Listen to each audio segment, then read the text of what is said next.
Agradecido por la inmensa responsabilidad de hablaros, busco hoy la guía del Espíritu Santo. Recientemente vino a verme un joven bien parecido, buen alumno, simpático pero profundamente atribulado. Me explicó que durante largo tiempo había llevado una conducta inmoral, pero que habían empezado a atormentarlo serias dudas. ¿Qué le provocó este cambio de actitud?, le pregunté.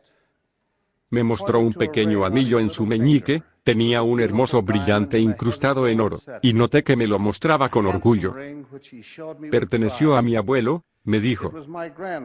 Antes de morir se lo dio a mi padre, que era su hijo mayor, y mi padre me lo dio a mí, su hijo mayor.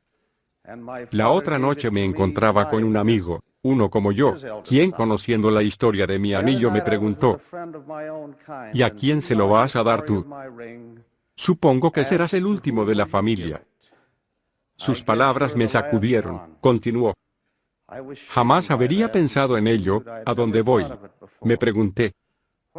Voy cuesta abajo por un callejón sin salida, donde no hay luz, ni esperanza ni futuro. Y de pronto comprendí que necesitaba ayuda. Hablamos de las influencias que lo habían colocado donde se hallaba, del hogar del cual provenía, de su relación con otros jóvenes, de los libros y revistas que había leído, de las películas que había visto. Me contó de muchos amigos en circunstancias similares o peores.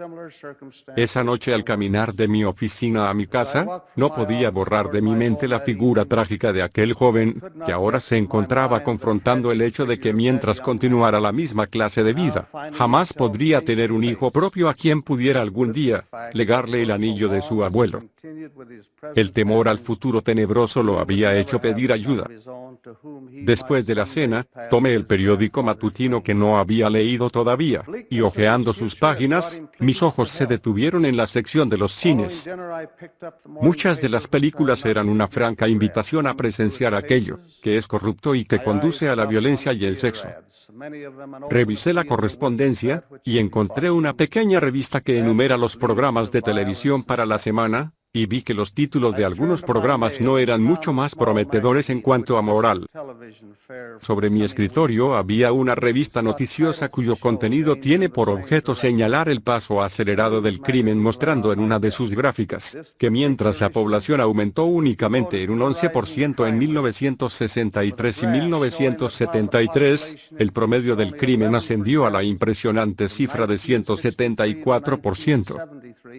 Los artículos mencionan la inversión adicional de billones de dólares en el Departamento de Policía, y la construcción de prisiones más grandes.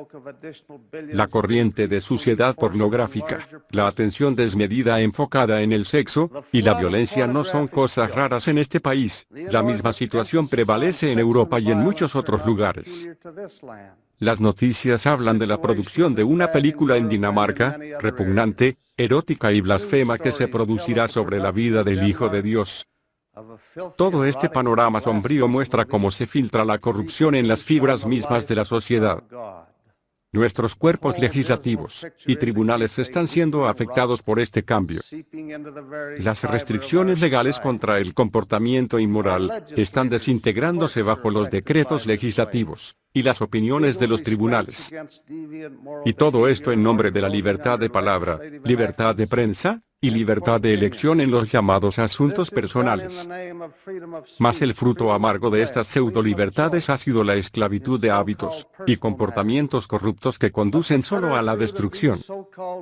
Un profeta, hablando acertadamente hace ya mucho tiempo, describió el proceso cuando dijo: y así el diablo engaña sus almas, y los conduce astutamente al infierno.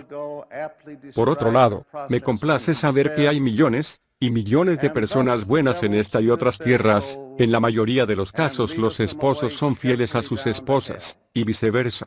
Los hijos reciben una educación de sobriedad, industriosas, y fe en Dios. Teniendo en cuenta esto, soy de los que creen que la situación está muy lejos de ser desesperada. Me alegra saber que no hay necesidad de quedar separado, y dejar que la suciedad y la violencia acaben con nosotros, como tampoco la hay de salir corriendo por la desesperación. La marea, a pesar de lo alta y amenazante que es, puede bajar si tenemos suficientes personas como las que he mencionado, que unan sus fuerzas a las de aquellos que ahora trabajan eficazmente. Creo que el desafío de resistir el mal es uno del cual los miembros de la Iglesia de Jesucristo de los Santos de los Últimos Días no pueden zafarse. Y si hemos de comenzar, que sea ahora. Con esa idea me gustaría sugerir 4 puntos de partida. Primero, comencemos con nosotros mismos. La reforma del mundo comienza con nuestra propia reforma.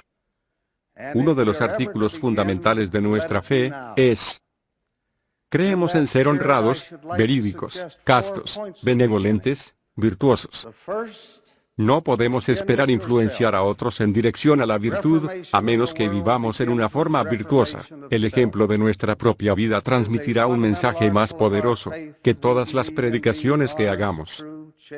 No podemos esperar elevar a otros a menos que nosotros mismos nos encontremos en un terreno más elevado. El autorrespeto es el principio de la virtud en el ser humano. Aquel que sabe que es un hijo de Dios creado a la imagen de un Padre divino, y dotado con un potencial para ejercer virtudes grandes y sobrehumanas, se disciplinará en contra de los elementos sucios y lascivos a los cuales todos estamos expuestos. Las palabras de Alma a su hijo Elamam fueron: procura confiar en Dios para que vivas. Fue por algo más que un interés pasajero que el Señor, al hablar ante la multitud, incluyó esta maravillosa declaración: bienaventurados los de limpio corazón, porque ellos verán a Dios. Y un sabio dijo en una ocasión: conviértete en un hombre honesto, y habrá un pillo menos en el mundo. Shakespeare puso en boca de uno de sus personajes este mandato persuasivo: sé sincero contigo mismo, y de ello se seguirá, como la noche al día, que no puedes ser falso con nadie. Quisiera dar a cada hombre que me escucha el desafío de elevar sus pensamientos de la suciedad, de disciplinar sus actos, y convertirlos en un ejemplo de virtud, controlar sus palabras a fin de que hable únicamente aquello que eleve y conduzca al progreso espiritual. Y ahora el segundo punto. Un mejor mañana comienza con la capacitación de una generación mejor. Esto coloca sobre los padres la responsabilidad de llevar a cabo una obra más eficaz en la crianza de sus hijos. El hogar es la cuna de la virtud, es donde se forma el carácter y se establecen los hábitos. La noche de hogar es la oportunidad de enseñar los caminos del Señor. Sabéis que vuestros niños leerán libros, revistas y periódicos. Cultivad en ellos el gusto por las cosas buenas. Mientras sean muy pequeñitos, léeles las grandes historias que se han convertido en inmortales, por las virtudes que enseñan. Exponedlos a los buenos libros. Escoged un rincón en algún lugar de vuestra casa, por muy pequeño que sea, en donde vean por lo menos unos cuantos libros de los que puedan alimentar y nutrir su mente. Colocad revistas buenas al alcance de la mano, las que produce la Iglesia, y otras que estimulen sus pensamientos hacia nobles ideales.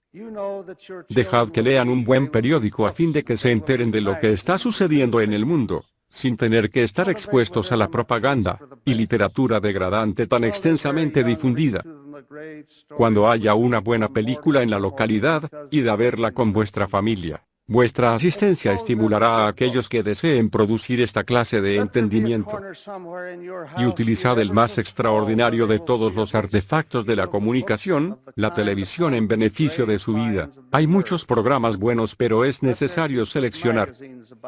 El presidente Kimball habló ayer de los esfuerzos de algunas redes de televisión por presentar durante las horas más solicitadas de la noche programas adecuados para la familia. Haced llegar vuestro agradecimiento por los buenos programas a aquellas personas que tienen este trabajo bajo su responsabilidad, así como vuestro desagrado por los que no están a la altura de nuestras normas. Casi siempre obtenemos lo que pedimos, el problema es que muchos de nosotros no pedimos, y lo que es más frecuente aún, omitimos expresar nuestro agradecimiento por todo aquello que es bueno. Haced que haya música en vuestro hogar. Si tenéis adolescentes que tengan sus propios discos, os sentiréis inclinados a rechazar la idea de que se pueda llamar música a esos sonidos. Acostumbrados a escuchar música clásica, exponeos a la buena música desde niños, y comprobaréis los resultados. Su aprecio por lo bueno aumentará más de lo que os imagináis. Tal vez no os lo digan, pero lo notaréis, y su influencia se manifestará gradualmente a medida que pasen los años. Vayamos al tercer punto.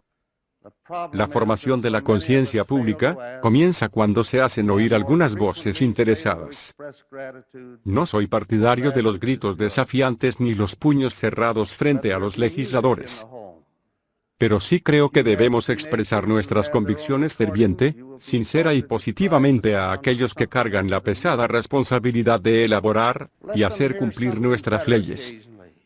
La triste realidad es la que minoría que exige liberalización, que vende y devora pornografía, que estimula y se alimenta de exhibiciones licenciosas, se hace oír hasta que los miembros de nuestros cuerpos legislativos llegan a creer que la voz de esos grupos representa la voluntad de la mayoría. Es imposible que obtengamos las cosas que queremos si no luchamos por ellas. Que nuestras voces se hagan oír.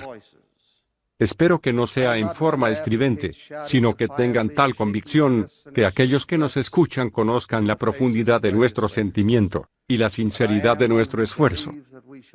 Una carta bien escrita, frecuentemente acarrea consecuencias inesperadas.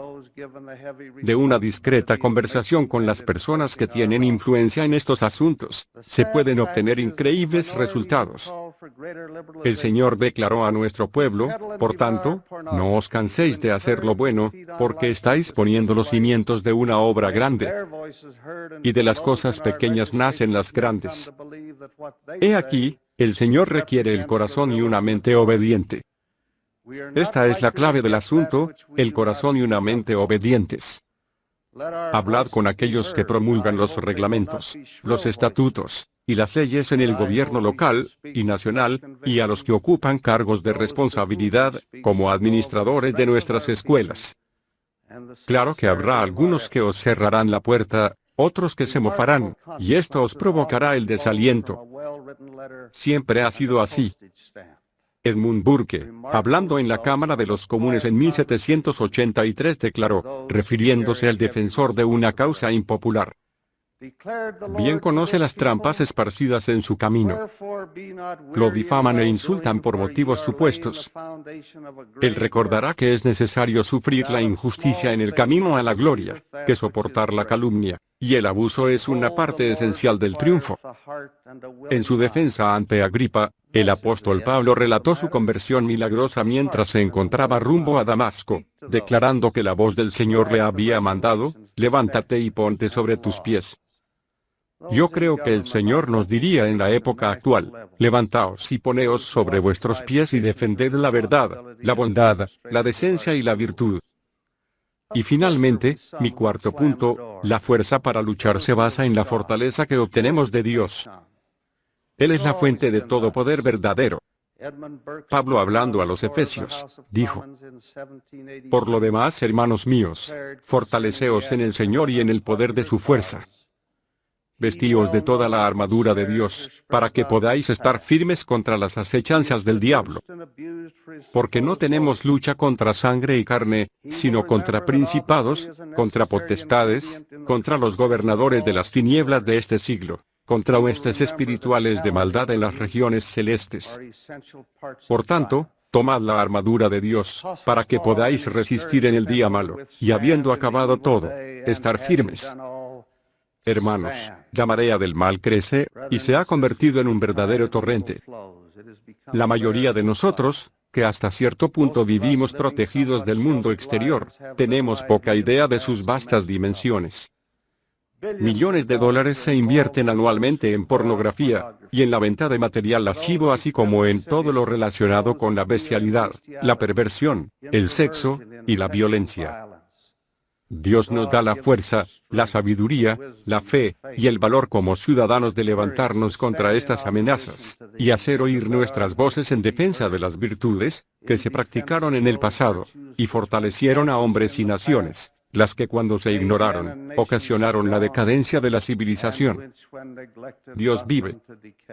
Él es nuestra fortaleza y nuestra ayuda. A medida que luchemos, descubriremos que se nos van uniendo legiones de buenos hombres y mujeres.